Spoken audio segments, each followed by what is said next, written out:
Assalamualaikum warahmatullahi wabarakatuh. Waalaikumsalam warahmatullahi wabarakatuh. Alhamdulillahil jabbaril qahhar, al-azizil ghaffar, khaliqil jannati wan nar.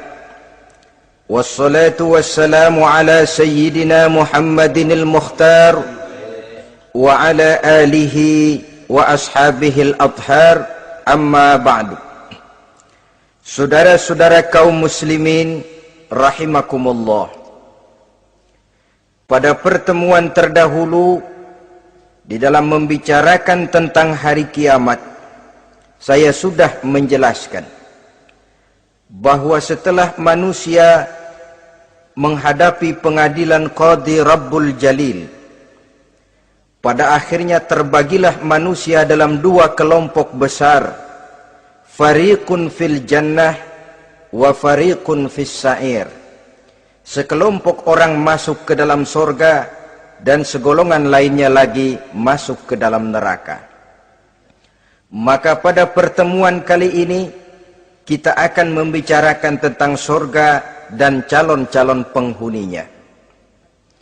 Surga dalam Al-Quran selalu disebut dengan kata-kata jannah, yang wujudnya surga itu sesungguhnya merupakan suatu tempat di akhirat nanti, yang di dalam tempat itulah Allah akan memberikan balasan berupa kenikmatan yang tiada terhingga kepada hamba-hambanya yang soleh, yang bentuk kenikmatan itu dijelaskan Allah dalam hadis qudsinya, a'dadtu li'ibadiyas salihin ma la aynun ra'at wa la uzunun sami'at wa la khatar ala qalbil bashar.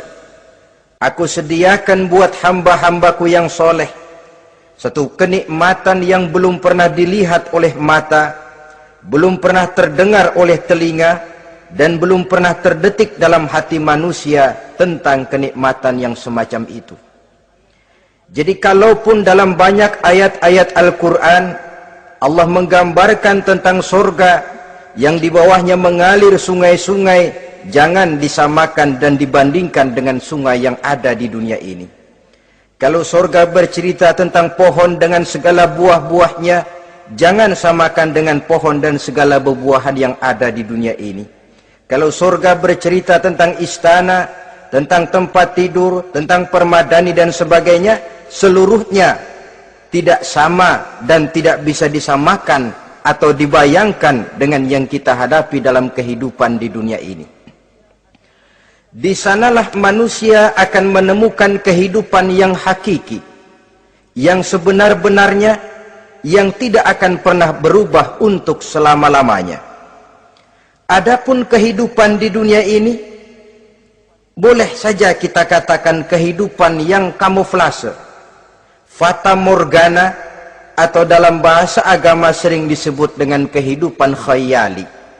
Ia berubah, ia bertukar, ia berganti oleh pergeseran masa dan pertukaran waktu. Kita jadi orang kaya di dunia, bagaimanapun kayanya kita, kekayaan itu tidak lain adalah kekayaan khayali namanya. Hari ini dia kaya, besok dia boleh jatuh bangkrut. Tengoklah orang-orang kaya di dunia ini, yang tidak cuma sekedar memperkaya diri untuk dirinya sendiri saja, tapi kadang-kadang sudah mempersiapkan untuk anak-anaknya, untuk cucu-cucunya, untuk iparnya, untuk besannya, pendeknya untuk seluruh keluarganya. Tidak cukup harta cuma untuk 1, 2, 3, bahkan sampai 7 keturunan. Tidak cukup dengan uang miliaran, malah triliunan. Tidak cukup dengan punya tanah yang luas, malah gunung dibeli, laut dibeli, langit pun kalau dijual mau dibeli. Sudah melampaui batas yang dinamakan kewajaran, dihinggapi penyakit rakus bin serakah alias tamak, lalu menghalalkan segala macam cara untuk mencapai harta, padahal itu tidak lebih dari bayangan khayali. Harta yang banyak itu mampukah menolak penyakit yang hendak datang? Harta yang banyak itu mampukah menahan tumbuhnya uban selembar di atas rambutnya? Harta yang banyak itu mampukah mencegah sebuah giginya yang hendak permisi? Dan pada akhirnya harta yang begitu banyak itu mampukah menolak kedatangan malaikat maut? Sama sekali ternyata tidak. Itulah kekayaan khayali namanya. Karena itu orang yang terbuka mata hatinya, dia tidak hanya mengejar kekayaan khayali ini, dia mengejar kekayaan hakiki yang terpendam di dalam kepribadian berupa al-akhlaqul karimah. Akhlak dan budi pekerti yang terpuji yang menghiasi jiwa dan kehidupannya. Ada sifat sabarnya, ada sifat syukurnya, ada sifat qanaahnya, dan segala macam akhlak yang terpuji. Itulah kekayaan jiwa yang tidak bisa dinilai dengan materi. Kita punya pangkat, jabatan, kedudukan tinggi, pangkat apapun di dunia ini sesungguhnya tidak lebih dari pangkat khayali. Buktinya bahwa dia pangkat khayali, pangkat di dunia ini selalu ada bekasnya. Saudara kenal ada bekas camat? Ada? Ada bekas lurah, ada bekas gubernur, ada bekas menteri, ada bekas presiden. Hari ini dia lurah, besok bekas lurah. Hari ini dia camat, besok bekas camat. Hari ini dia menteri, besok bekas menteri. Pangkat khayali. Maka Quran menganjurkan jangan pangkat khayali yang kita kejar mati-matian. Sampai menggunakan sistem jilat atas, injak bawah, sikut kiri kanan, yang penting dapat kedudukan. Padahal itu tidak lebih daripada pangkat khayali. Quran menganjurkan carilah pangkat hakiki. Kedudukan di sisi Allah, maqam di sisi Allah, itulah pangkat yang sebenarnya. Apa jalan ke arah sana? Quran memberikan petunjuk.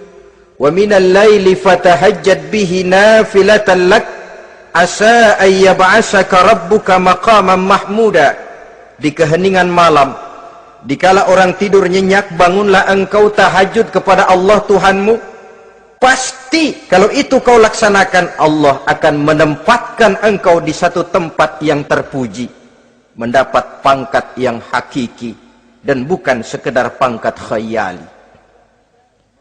Kita berusia muda, muda kita ini pun muda khayali. Berapa lama kita muda?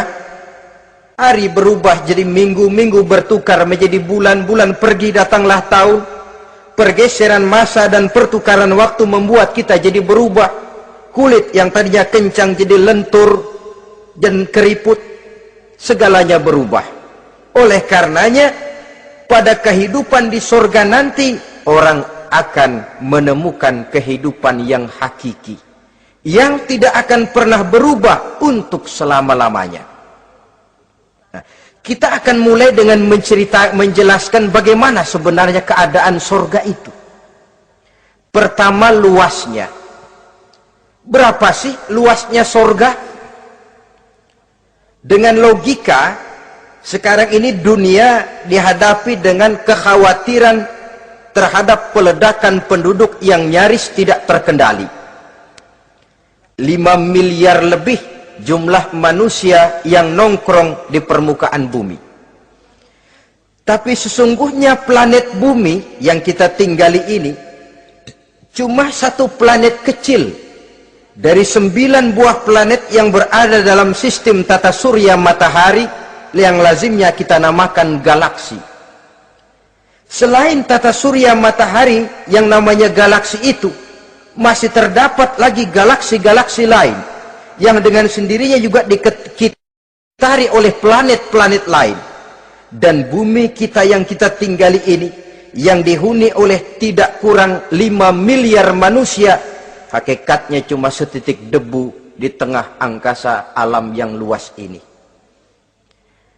Oleh karenanya, di dalam surah Ali Imran ayat 173, ayat 133, Allah Subhanahu wa taala menjelaskan, "Wasari'u ila maghfiratin min rabbikum wa jannatin 'arduha as-samawati wal ardu u'iddat lil muttaqin."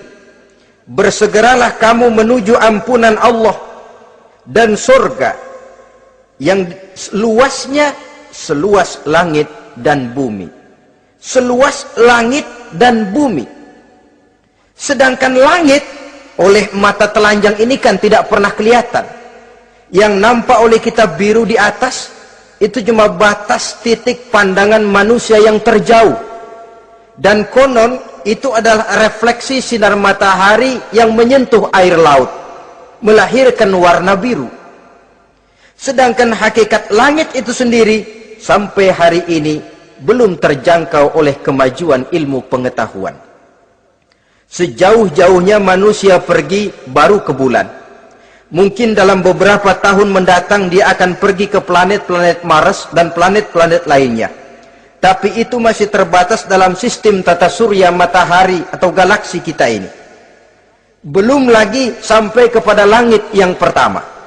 Surga yang disediakan untuk orang-orang saleh ini luasnya seluas 7 lapis langit dan bumi. Jadi saudara tidak usah berpikir khawatir di surga nanti kehabisan kapling.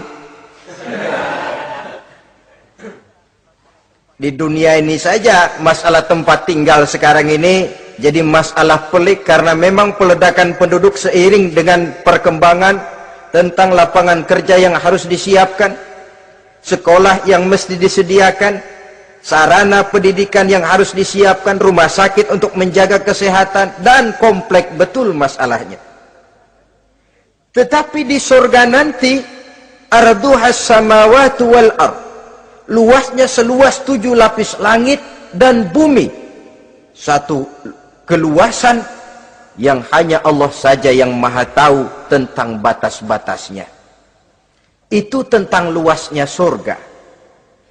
Lalu bagaimana keadaan di surga? Apakah ada bangunan-bangunan, taman-taman, kebun-kebun? Tentu ada.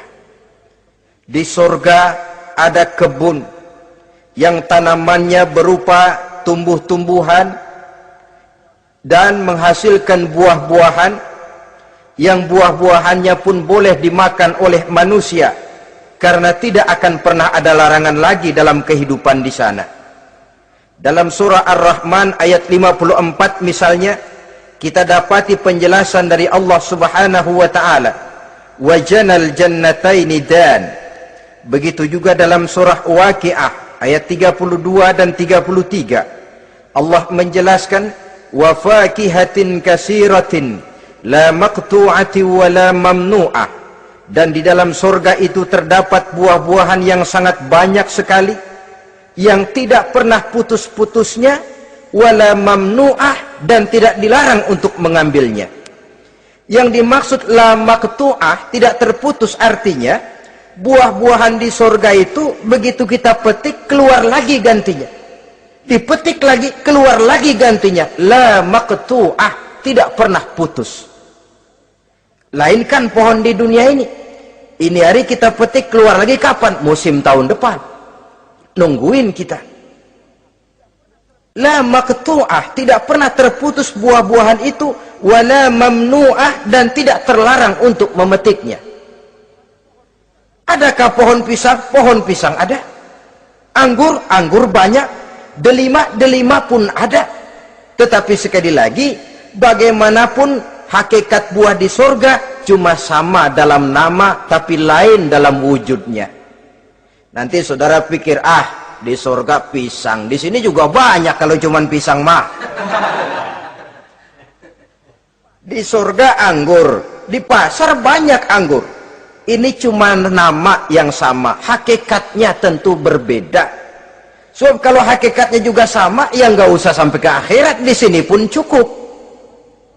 Adanya nama-nama ini cuma untuk memberikan gambaran tentang buah-buah yang ranum, yang nikmat, yang lezat, dan yang digemari oleh manusia. Dan jangan heran, kalau di dunia ini biasanya pohon itu akarnya di bawah, buahnya yang di atas. Maka di surga nanti terbalik pohon itu. Akarnya yang di atas, buahnya yang ke bawah. Sehingga orang nggak perlu tangga, Dan ngambil buah tinggal memetik saja, nggak perlu naik, nggak perlu manjat, nggak perlu bersusah payah. Saudara-saudara kaum muslimin rahimakumullah. Kemudian bangunannya bagaimana? Surga itu pun bertingkat. Di dalam Al-Furqan ayat 10 Allah subhanahu wa ta'ala menjelaskan, Tabarakallazi in sya'a ja'ala laka khairan min dhalik jannatun tajri min tahtiha al-anhar wa yaj'al laka kusura. Maha suci Allah yang apabila ia menghendaki dijadikannya untuk kamu yang lebih baik daripada kehidupan dunia ini, yaitu sorga yang di bawahnya mengalir sungai-sungai, dan dibangunkannya untuk kamu istana-istana di dalam sorga. Jadi bangunan di sorga pun berbeda sesuai dengan amalan orang yang masuk ke dalamnya. Seperti halnya perumahan di dunia ini, ada yang masuk kelas pondok indah, ada juga yang masuk kelas pondok pindah. Itu kan tidak sama itu. Ada pondok indah, ada pondok pindah. Sudah pondok pindah lagi. Kenapa bisa berbeda begitu? Ya tergantung kekuatan ekonominya. Makin tinggi nilai kekuatan ekonominya, makin mampu dia mendirikan istana di dunia. Tapi di surga nanti, yang bikin mampu bukan ekonomi. Yang bikin mampu adalah amalan pada waktu hidup di dunia. Makin banyak amalnya, dengan sendirinya makin baguslah istananya di surga. Tetapi yang namanya surga, dapat empernya juga sudah lumayan betul itu. Seemper-empernya surga masih jauh lebih baik daripada sebagus-bagus istana di dunia ini. Taj Mahal, bangunan yang mengagumkan. Istana Raja Persia, bangunan yang menggiurkan. Sehebat-hebatnya istana dunia, masih jauh lebih mending empernya surga.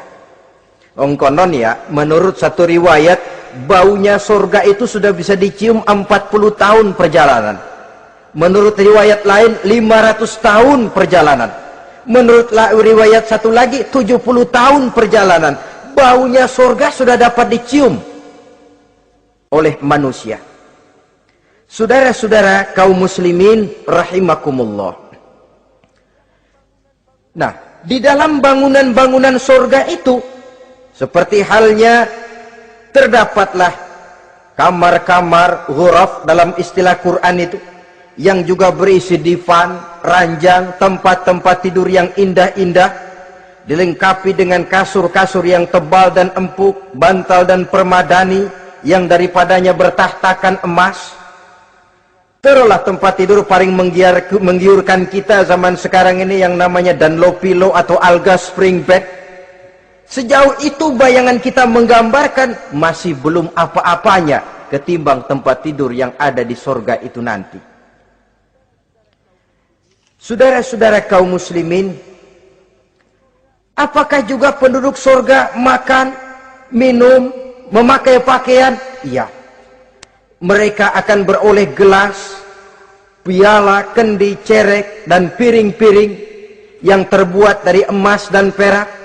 Tentu tidak usah gambarkan lagi macam emas dan perak di dunia. Emas dan peraknya akhirat, saudara-saudara. Tetap saja mala ainun ra'at, wala uzunun sami'at, wala khatara fi qalbil bashar. Belum pernah dilihat mata, belum pernah didengar telinga, dan belum pernah terdetik dalam hati manusia tentang wujud yang semacam itu. Apa pakaian mereka? Pakaian penduduk surga dari sutra yang lembut dan tebal, berwarna hijau. Kemudian saudara-saudara, sungai juga mengalir di sana.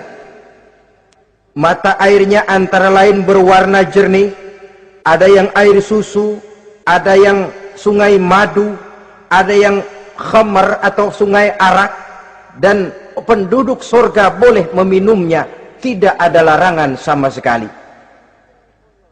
Timbul pikiran konyol, kalau di surga orang pada minum arak, apa banyak yang teler di surga?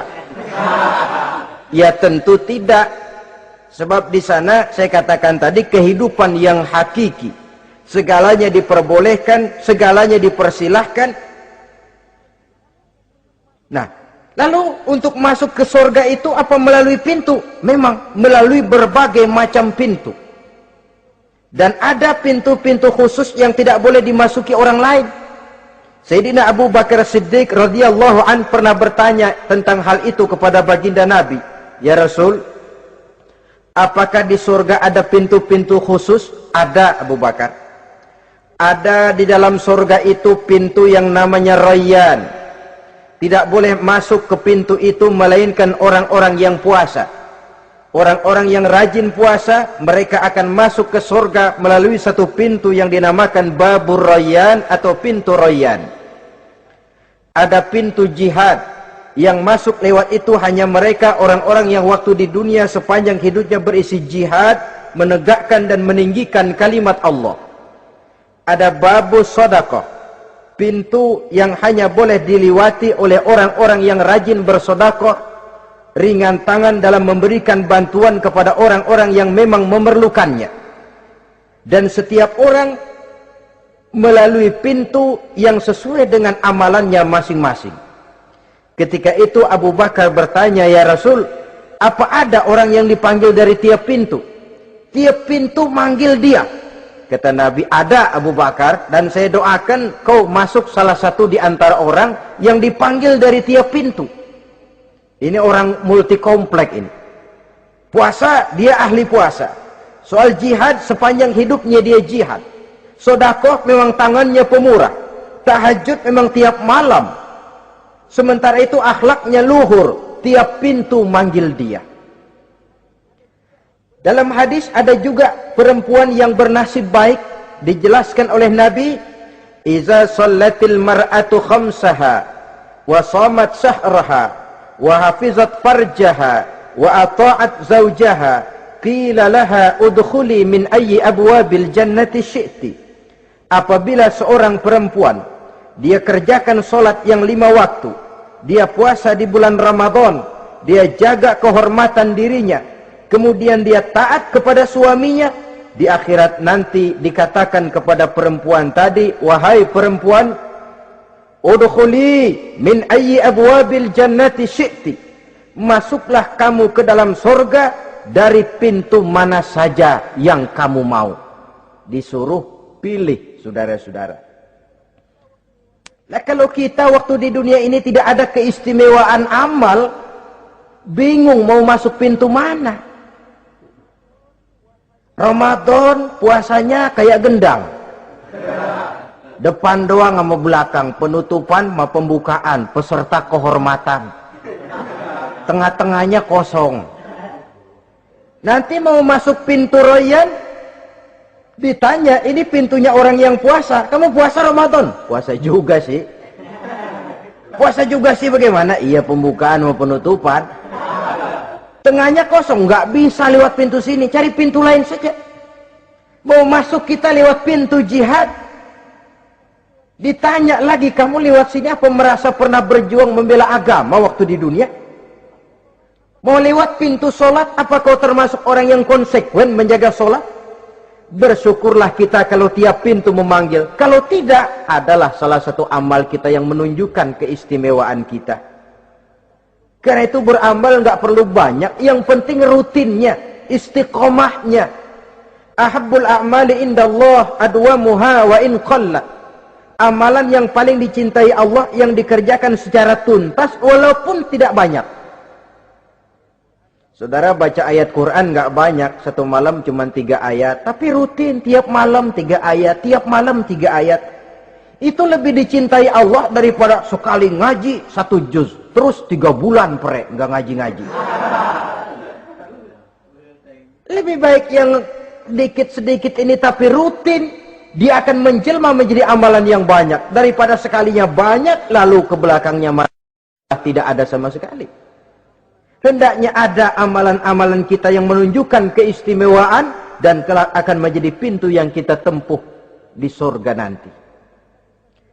Apabila kita sudah melalui pintu-pintu surga itu dan tinggal di dalamnya, dengan pakaian, dengan perhiasan, dengan makanan dan minuman sebagai yang saya sebutkan tadi, maka kita pun dalam kehidupan di sana akan dilayani oleh pelayan-pelayan muda.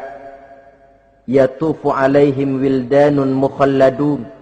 Pelayan-pelayan yang muda itu keliling melayani apa keperluannya, dan tidak pernah tua pelayan itu, sebagaimana kita pun tidak akan pernah tua. Pendeknya sudah jadi king of king di surga itu, jadi raja di raja. Fasilitas serba cukup, apa yang kita mau tersedia, tidak ada larangan, dan pelayan seperlunya diberikan kepada kita. Nah, bagaimana keadaan penduduk surga? Dari Imam Turmuzi dijelaskan satu hadis, berkata Hasan al-Basri, ahlul jannati kulluhum abna'u salasa wa salasin sanah.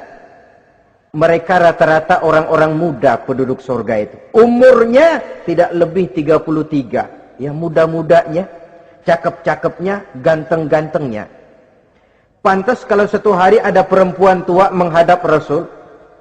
Ya Rasul, saya ahli ibadah, saya beriman kepada Allah, saya cinta kepada Islam, apakah saya akan masuk surga ya Rasul? Nabi senyum, enggak bu, nenek-nenek enggak masuk surga. Itu perempuan nangis sejadi-jadinya. Ya Rasul, kalau gitu sia-sia tahajud saya, sia-sia puasa saya, sia-sia segala macam ibadah saya. Nenek-nenek enggak masuk surga ya Rasul, sayang benar segalanya ini.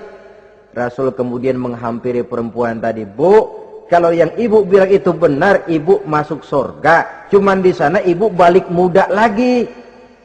Kulit nggak kempot kayak begitu. Rambut nggak putih macam begitu. Ibu nanti di surga bakal jadi muda lagi. Salasa wa salasin, umur 33 tahun. Rata-rata seluruh penduduk surga umurnya begitu. Tidak ada yang tua, tidak ada yang anak-anak, tidak ada yang remaja, rata-rata segitu. Nah, lalu bagaimana? Di surga hati mereka menjadi satu. Di antara sesama penduduk surga. Tidak ada yang iri hati, tidak ada yang punya sifat dendam. Itu keadaan di surga. Walaupun bertetangga, yang satu bisa mengunjungi yang lain, yang satu bisa nengokin yang lain. Tapi tidak ada sikap iri hati dan dengki. Tidak ada yang satu datang ke tempat saudaranya di surga, loh kapling lu lebih luas dari gua nih, nggak adil Tuhan. Tidak ada. Semuanya hati sudah menjadi satu, tidak ada dendam, tidak ada iri hati. Kan jauh bedanya dengan kehidupan di dunia ini toh. Kadang-kadang di dunia ini begitulah romantikanya. Kita melarat, disuraki orang, kita sedikit kaya, diselidiki orang, ada saja yang iri, ada saja yang hasut, dan selalu mencari cara untuk menjatuhkan kita. Di surga hal semacam itu tidak akan kita temui. Orang tidak punya sifat iri hati dan dendam. Lalu bagaimana lagi keadaan penduduk surga itu? Mereka selalu merasa senang dan bahagia. Tiap hari, tiap saat yang dirasakan cuma itu saja. Tidak diselingi seperti kehidupan di dunia ini, di mana senang berseling dengan susah, bahagia berganti dengan derita, ada senyum bahagia, ada tangis menahan derita. Itu romantika kehidupan di dunia. Di akhirat itu tidak akan pernah ditemui dalam surga nanti. Orang selalu merasa senang karenanya di sana tidak ada keluh kesah, tidak ada orang yang murung. Tidak ada orang yang narik napas panjang sambil menghitung bintang di langit. Selalu merasa senang dan selalu merasa bahagia. Lalu bagaimana kondisi fisik mereka? Di surga tidak ada orang yang cacat. Baik ia cacat rohani ataupun cacat jasmani. Seperti yang kita temui di dunia ini, ada saja cacatnya. Kadang-kadang jasmani sehat, rohaninya sakit. Kadang-kadang rohaninya bagus, jasmaninya cacat. Di surga, orang sempurna, komplit, cukup. Tidak ada yang cacat rohani ataupun yang cacat jasmani. Kalau dalam kehidupan di dunia ini mereka cacat, bagaimana? Mereka akan utuh dan sempurna apabila masuk ke dalam surga. Dan di surga, sungguh pun mereka makan, sungguh pun mereka minum, mereka tidak akan pernah buang air. Baik air besar maupun air kecil. Sebab kalau makan dan minum di surga harus buang air, tentu malaikat harus menyediakan WC. Dan kalau surga sudah ada WC, tentu tinja yang repot. Saudara-saudara kaum muslimin, tidak buang air, juga tidak buang angin. Dan tidak sakit, tidak terkena penyakit. Penyakit apapun namanya, sudah di surga itu daerah bebas penyakit. Jadi barangkali kalau keluar ke halaman surga nggak pakai baju masuk angin, tidak. Sebab di sana repot nyari duit kerokan. Segalanya sempurna, segalanya cukup. Lalu bagaimana kalau tiap saat mereka makan, tiap saat mereka minum tapi tidak buang air? Konon keringat yang keluar dari mereka, tubuh mereka. Dan keringat yang keluar itu mengandung bau kasturi yang amat sangat harum baunya.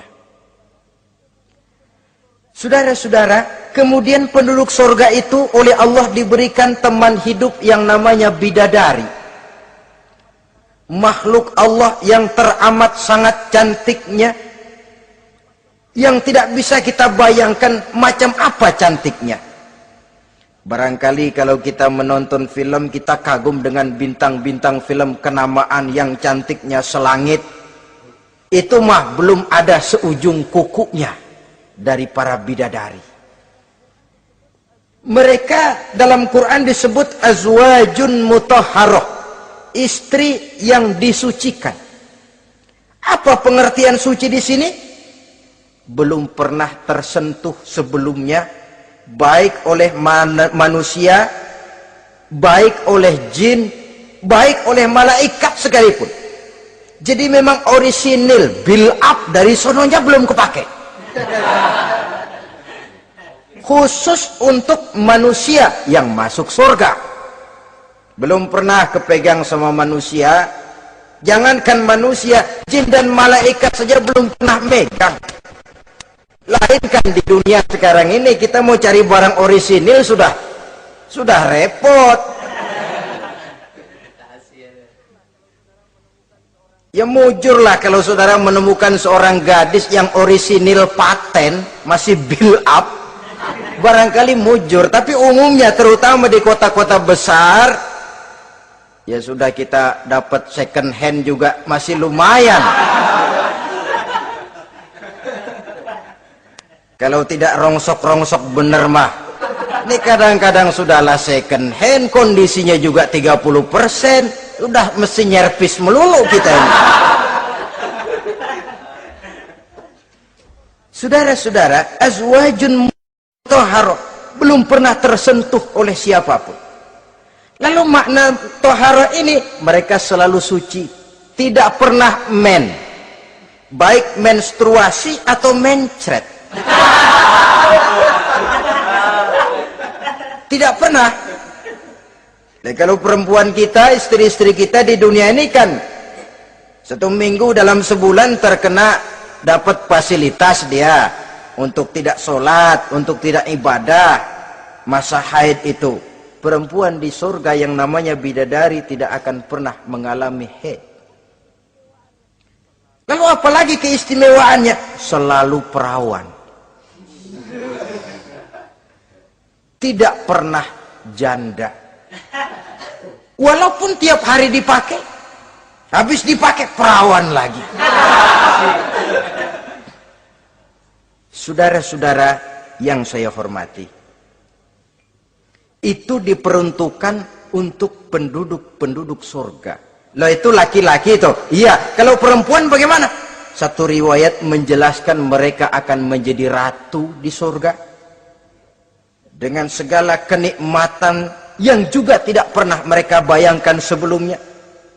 Riwayat lain menjelaskan bahwa mereka juga akan berkumpul dengan suami, istri, dan anak-anaknya jikalau mereka memang orang-orang soleh.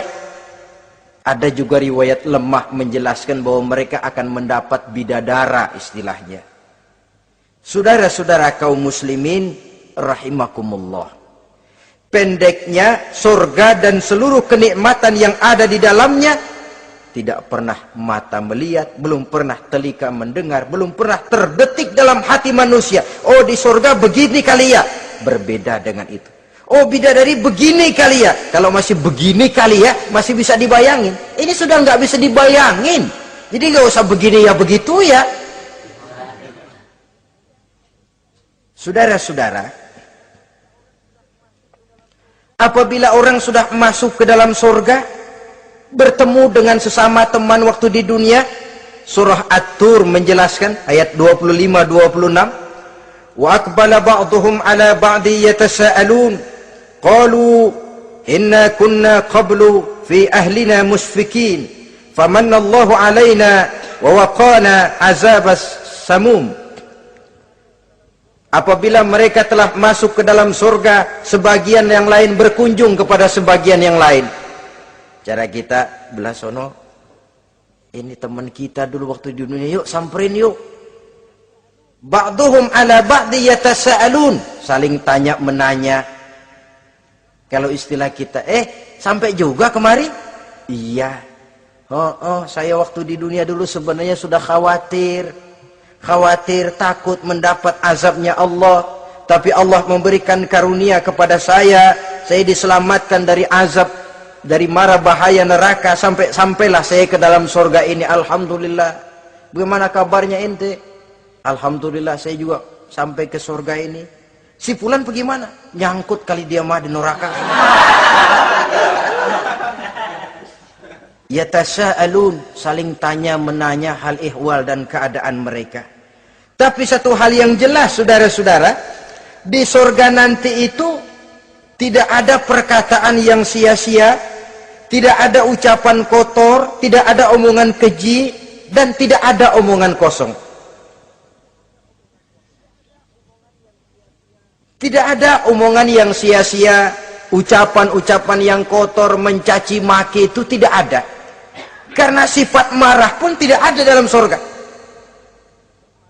Kalau di sini kadang-kadang sedikit marah sudah semrawut, kata-kata kita sudah out of control. Di sana tidak ada kata-kata kosong yang tidak ada manfaat dan tidak ada gunanya. Saudara-saudara kaum muslimin rahimakumullah. Kemudian yang terakhir, kita akan membicarakan apa saja nama-nama surga itu dan siapa calon orang-orang yang masuk ke dalamnya. Pertama, yang dinamakan Jannatul Firdaus atau surga Firdaus. Surga Firdaus ini oleh Allah Subhanahu wa taala disediakan untuk orang yang dijelaskan dalam surah Al-Mu'minun ayat 1 sampai dengan 11. Qad aflahal mu'minun, beruntunglah orang-orang yang beriman. Jadi kalau saudara ingin dapat kapling di tempat yang namanya Firdaus, itu boleh pesan mulai sekarang.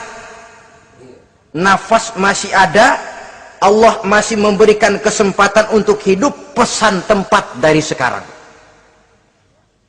Apa harga karcisnya? Pertama, qad aflahal mu'minun, harus beriman. Ini syarat mutlak. Tidak beriman, gak usah minta karcis. Minggir. Ini karcis pertama harus untuk orang yang beriman. Setelah itu yang kedua apa? Allazina hum fi salatihim khashi'un.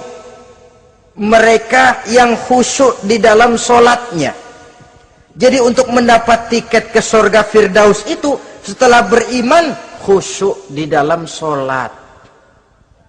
Artinya khusyuk tarkul ghair li ajlil amal, meninggalkan yang lain dan hanya memfokuskan diri kepada satu pekerjaan yang sedang dihadapi.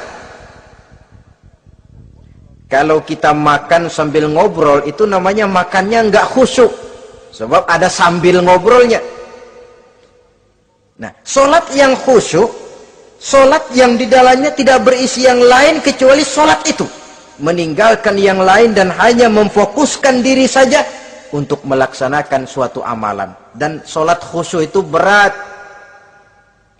Kadang-kadang waktu mau sholat kita nggak ingat apa-apa, begitu sudah masuk takbir yang kita lupa malah kita ingat. Itu kurang ajarnya iblis. Mau sholat nyari dompet nggak ketemu, begitu takbir, aduh dompet di atas meja. Ini kalau sembahyang lama-lama digerataki orang nanti nih, mulai kocar kacir sholat kita. Makanya kata Imam Nawawi, sudah dinamakan khusyuk untuk tingkatan orang awam kalau pada waktu takbir dia ingat Allah. Segitu aja dulu dah tingkatan orang awam itu.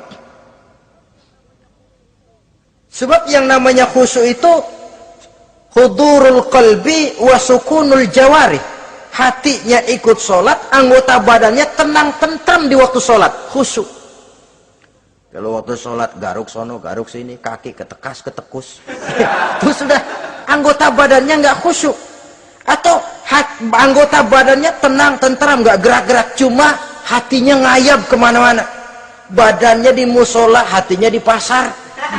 Itu juga nggak khusyuk. Dan itu berat. Karena itu, ini syarat kedua untuk mendapat tiket ke Firdaus. Imam Ali saja pernah dites oleh Rasul. Ya Ali, saya ya Rasul, kalau kau bisa sembahyang khusyuk, aku boleh kasih kau serban. Kamu boleh pilih yang hijau apa yang putih nanti. Baik ya Rasul, sembahyang beliau 2 rakaat. Selesai salam ditanya, yang mana sorbannya Li? Kata Imam Ali, yang hijau ya Rasul. Belum nengok udah yang hijau ya Rasul. Kata Nabi, kalau begitu ente nggak khusyuk Li. Kenapa? Mungkin tadi waktu sujud mikirin, ntar kalau gua ditawarin milih yang hijau aja dah. Belum nengok sudah menjawab. Saudara-saudara, yang ketiga, wallazina hum 'anil lagwi mu'ridun. Orang-orang yang menghindarkan diri dari ucapan dan perbuatan yang sia-sia, yang tidak ada gunanya. Ini tiket yang syarat yang ketiga untuk mendapat tiket ke Firdaus itu, menghindarkan diri baik dari ucapan ataupun perbuatan yang sia-sia, yang tidak ada nilainya baik dalam pandangan manusia, lebih-lebih lagi dalam pandangan Allah. Yang keempat, wallazina hum lizzakati fa'ilun.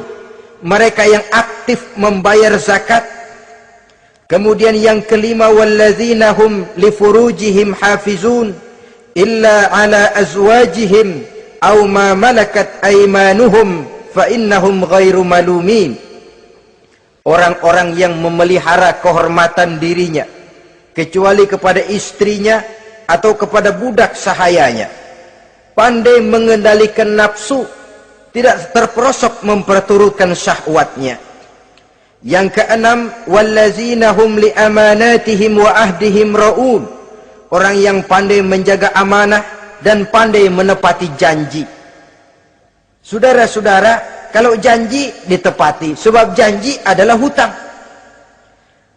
Yang ketujuh, wallazina hum ala salawatihim yuhafizun. Mereka juga selalu memelihara, tidak cuma sekedar khusyuk, tapi memelihara solat dengan baik. Ayat ke-11 dari Al-Mu'minun ini ditutup oleh Allah dengan jelas, ulaika humul warisun allazina yarisunal firdausa hum fiha khalidun. Mereka itulah para ahli waris yang akan menerima warisan berupa surga Firdaus dan mereka kekal di dalamnya.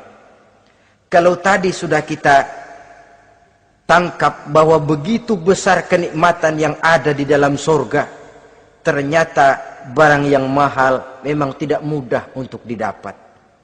Saudara-saudara, inilah surga Firdaus. Adapun yang kedua, nama surga itu disebut dalam Quran Jannatu Adnin, surga Aden. Untuk siapa mereka? Dalam surah Ar-Ra'd ayat 22 dan 23 Allah menjelaskan, wallazina sabaru ibtigha'a wajhi rabbihim wa aqamus shalah wa anfaqu mimma razaqnahum sirran wa alaniyah wa yadra'una bil hasanati sayyi'ata ulaika lahum uqbad dar jannatu adnin yadkhulunaha. Dan orang-orang yang sabar, wallazina sabaru, orang-orang yang sabar. Sabar dalam apa? Ibtigha'a wajhi rabbihim, dalam menuntut keridhaan Allah. Sabar dalam mencari keridhaan Allah. Sujud mencari keridhaan Allah, sabar. Puasa mencari keridhaan Allah, sabar. Melaksanakan segala macam ibadah untuk mencari keridhaan Allah, sabar. Ini syarat untuk mendapat tiket ke surga Aden nanti, Jannatu Adnin. Sabar dalam mencari ridho Allah. Apalagi di zaman sekarang katanya persaingan hidup makin tajam, lapangan kerja makin sulit, mental hipokrit makin merajalela, golongan munafik alias bunglon ada di mana-mana. Kalau nemplok di daun kuning warnanya kuning, hinggap di daun hijau dia jadi hijau, nempel di dahan coklat jadi coklat. Menjilat ke sana kemari, bukan untuk mendapat ridho Allah kadang, tapi untuk mendapat ridho atasannya, mendapat restu atasannya. Ini kan realita dalam kehidupan. Saudara-saudara, mencari muka. Padahal seorang muslim ibtigha'a wajhi rabbihim, sabar dalam mencari ridho Allah. Lalu wa aqamus shalah, mereka mendirikan salat. Di sini hanya pengertian umum, mendirikan salat. Kalau dalam Firdaus tadi ditegaskan, tidak cuma sekedar mendirikan, tapi juga khusyuk dan memelihara. Ini mendirikan, saudara-saudara. Maaf, ada orang yang mengerjakan sholat, ada orang yang mendirikan sholat. Apa bedanya itu? Kalau mengerjakan sholat cuma sekedar gugur kewajiban. Pokoknya gugur kewajiban beres. Kadang-kadang pulang sembahyang Jumatnya bersendal. Enggak sembahyang dia, sembahyang. Kok nyolong sendal pulangnya? Itu baru ngerjain sholat, belum mendirikan sholat. Kalau mendirikan sholat, selesai sholat, ajaran sholat diterjemahkan dalam kehidupan. Itu mendirikan namanya. Ada istimror, kontinuitas alias kesinambungan. Selesai sholat, akhlak sholat, ajaran sholat diterjemahkan di luar sholat. Itu makna aqamus sholat. Apalagi syarat yang ketiga untuk mendapat tiket ke surga Aden ini? Wa anfaqu mimma razaqnahum sirran wa alaniyah, menginfakkan, membelanjakan di jalan Allah rezeki yang diberikan kepada mereka, baik terang-terangan maupun sembunyi-sembunyi. Maka sedekah itu terang-terangan baik, sembunyi-sembunyi juga baik kalau niatnya ikhlas karena Allah. Terang-terangan baik, kenapa? Untuk merangsang orang lain supaya berbuat seperti kita, bukan untuk dipuji, bukan untuk mendapat ria. Saudara-saudara, saya yang miskin nyumbang 100.000, saudara berapa yang kaya? Ini boleh untuk merangsang orang lain. Tapi kalau untuk ria, itu tentu dilarang oleh agama. Terang-terangan boleh, sembunyi juga boleh, bahkan itu yang dianjurkan oleh Nabi. Tangan kiri tidak tahu apa yang diberikan oleh tangan kanannya. Saudara-saudara, lalu yang keempat, wa yadra'una bil hasanati sayyi'ata, mereka menolak kejahatan dengan kebaikan. Dia hanya tidak berteriak-teriak tentang kemiskinan, tapi melakukan usaha bagaimana mengatasi kemiskinan. Dia tidak hanya berteriak dengan mengemukakan berbagai macam kemunkaran, tapi mengimbanginya dengan menanamkan segala macam kebajikan.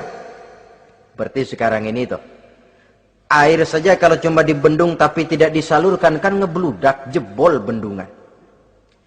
Kita cuma teriak anak-anak muda dihantam oleh kebudayaan barat yang merusak moral. Tapi mana kebudayaan Islam kita? Gak pernah kita timbulkan. Musuh kita adalah kemiskinan dan kebodohan, jelas. Tapi apa langkah ekonomi yang kita lakukan untuk mengatasi kemiskinan? Dan bagaimana upaya kita meningkatkan mutu pendidikan? Kadang-kadang yang mutunya baik, mahalnya nggak kejangkau oleh lapisan rakyat yang di bawah, menengah ke bawah ini. Itu yang jadi problem. Orang yang mendapat tiket ke surga Adnan ini, mereka menolak kejahatan dengan mengimbanginya, melakukan kebajikan. Tidak cuma teori, tidak cuma propaganda, tapi ada langkah konkret bahwa untuk membentengi kemaksiatan harus diperbanyak munkarat. Untuk mengimbangi segala macam perbuatan durjana harus dikembangkan majelis taklim pesantren, menghidupkan akhlak Islamiyah dalam kehidupan sehari-hari. Wa yadra'una bil hasanati sayyi'ah. Orang semacam itulah yang akan mendapat tiket ke surga Aden atau Jannatu Adnin nanti. 2. Adapun surga yang ketiga dinamakan Jannatun Naim. Surga Naim. Naim mengandung arti penuh kenikmatan. Tiketnya sederhana saja. Al-Qalam ayat 34. Inna lil muttaqina inda rabbihim jannatun naim. Sesungguhnya bagi orang-orang yang bertakwa kepada Allah, mereka akan mendapat balasan berupa Jannatun Naim. Surga Naim namanya. Jadi tidak banyak untuk mendapatkan surga Naim ini, cuma takwa. Cuman takwa yang jadi banyak. Apa itu takwa? Sekarang ini kan takwa jadi lalap. Dan orang sering menggunakan istilah agama di zaman sekarang ini untuk maksud yang tidak sama dengan maksud agama. Padahal takwa ini jelas, sebelum Islam datang ke Indonesia, kita orang Indonesia tidak kenal kata-kata takwa. Maka kalau harus menggunakan kata takwa, pengertiannya harus dikembalikan kepada pengertian Islam. Ini sih enggak.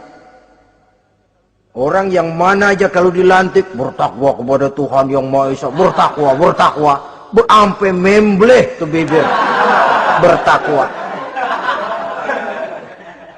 Tapi kalau sudah megang jabatan, kadang-kadang takwa ngalor dia ngidul, tidak relevan lagi. Lalu apa sih yang namanya takwa itu? Sederhana saja, imtisalul awamir wajtinabun nawahi, itulah takwa. Melaksanakan segala yang diperintah, menjauhi yang dilarang, itu takwa. Menjalankan perintah dengan meninggalkan larangan, apa bedanya? Kalau melaksanakan perintah boleh sesuai dengan kemampuan, tapi menjauhi larangan mutlak. Laksanakan perintah Allah sesuai dengan kemampuanmu, tapi tinggalkan larangan Allah mutlak. Mampu tidak mampu, tinggalkan. Enak kalau ada perintah, jauhi larangan Allah semampu kamu. Ya enak, tinggal kita milih. Saya belum mampu ninggal teler itu, lezat itu, belum mampu. Yang boleh semampu kita melaksanakan perintah. Sholat semampu kita, asal jangan mampu lalu pura-pura tidak mampu. Puasa semampu kita. Jihad semampu kita. Tapi kalau sudah meninggalkan larangan mutlak, mampu tidak mampu, harus ditinggalkan. Jadi kelihatannya sederhana takwa ini, tapi masalahnya rumit. Melaksanakan yang diperintah, menjauhi yang dilarang. Dan itu tiket untuk mendapatkan surga Naim atau Jannatun Naim. Yang keempat, saudara-saudara, di antara nama surga itu ada yang disebut surga ma'wa atau Jannatul Ma'wa. Apa tiket untuk sampai ke sana? Surah An-Nazi'at ayat 40 dan 41. Wa amma man khafa maqama rabbih wa nahan nafsa 'anil hawa fa innal jannata hiyal ma'wa. Sesungguhnya orang-orang yang takut kepada larangan Tuhannya, wa nahan nafsa 'anil hawa, dan sanggup mengendalikan nafsu, sanggup mengendalikan diri dari memperturutkan hawa nafsu, fa innal jannata hiyal ma'wa, surga ma'walah tempat tinggalnya nanti. Jadi tiket ke Jannatul Ma'wa ini, pertama khafa maqama rabbih, takut kepada batas-batas yang telah ditentukan oleh Tuhannya. Ini batasnya, kamu jangan nyebrang ke sini. Ini batas yang halal, ini yang haram, ini yang hak, ini yang batil, ini yang ma'ruf, ini yang munkar. Orang yang ingin mendapat tiket ke ma'wa, dia takut batas-batas itu. Lalu sanggup mengendalikan diri, tidak sampai memperturutkan hawa nafsunya. Itu tiket ke surga ma'wa. Yang kelima dinamakan surga Darussalam atau Jannah Darussalam. Dijelaskan dalam Al-An'am ayat 126 dan 127. Wa hadza siratu rabbika mustaqima wa qad fassalna al-ayati liqaumin yatazakkarun lahum darussalam inda rabbihim wa huwa waliyuhum bima kanu ya'malun. Inilah jalan Tuhanmu yang lurus. Telah kami pisahkan ayat-ayat kami bagi kaum yang mau berfikir. Jadi kelihatan di sini untuk mendapat tiket ke Darussalam, istiqomah mengikuti jalan lurus, istiqomah berpegang kepada Islam, dan pandai membedakan apa yang memang oleh Allah sudah dibedakan antara yang hak dan batil, antara yang benar dan salah, dan selalu ingat kepada ayat-ayat Allah. Itu surga Darussalam. Yang keenam dinamakan Darul Muqamah. Siapa penghuninya? Surah Fatir ayat 34-35. Wa qalu alhamdulillahillazi azhaba 'annal hazan inna rabbana laghafurun syakur allazi ahallana darul muqamah min fadlihi la yamassuna fiha nasabun wa la yamassuna fiha lughub. Yaitu orang-orang yang senantiasa bertahmid, memuji kebesaran Allah Subhanahu wa ta'ala, mereka akan mendapatkan Darul Muqamah. Yang ketujuh dinamakan surga Maqamul Amin. Ini pun disediakan untuk orang yang bertakwa, seperti dalam Ad-Dukhan ayat 51, innal muttaqina fi maqamin amin. Dan yang terakhir, yang kedelapan adalah surga khuldi atau jannatul khuldi. Dalam surah Al-Furqan ayat 15 dijelaskan, qul adzalika khairun am jannatul khuldi allati wu'idal muttaqun kanat lahum jazaan wa masira. Saudara-saudara kaum muslimin rahimakumullah, oleh terbatasnya waktu, inilah sekelumit tentang surga dan calon-calon penghuninya. Mudah-mudahan dijadikan kita oleh Allah termasuk salah seorang di antara calon-calon yang kelak akan menjadi penghuni surga, mendapat kenikmatan yang kekal dan abadi di dalamnya.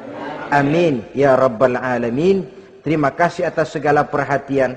Mohon maaf atas